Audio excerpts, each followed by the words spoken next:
As you know, if you're certified, say by some different accredited agencies like the ISO or the APIs, there's a requirement to conduct the root cause analysis. True. And in those cases, then you do have to have a dedicated team to follow through with that. Yes, and I'll touch a little bit on that in a minute.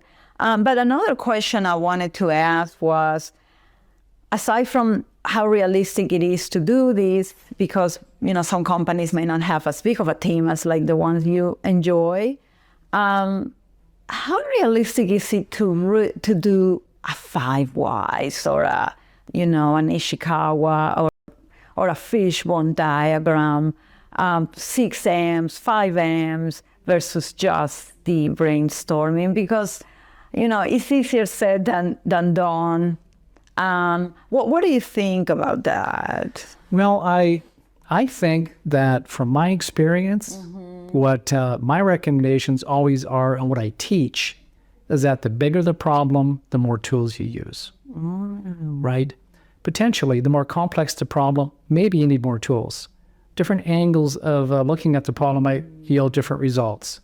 I can tell you that if you put 5 people in a room and tell them to do a why chart, you might end up with 5 different answers. It's very possible because root cause analysis from a why perspective is a bit of an art as well. And it takes a lot of experience and skill to not go down dead ends. I call them dead ends where they lead nowhere. They're true, but they're not the root cause. Well, that's another great point.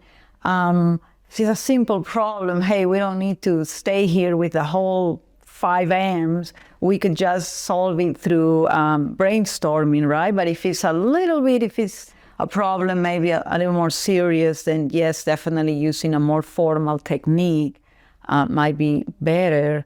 That makes a lot of sense. And that's how maybe it's companies that don't have a big team and maybe it's a small problem, don't need to go chasing for a big technique. Now,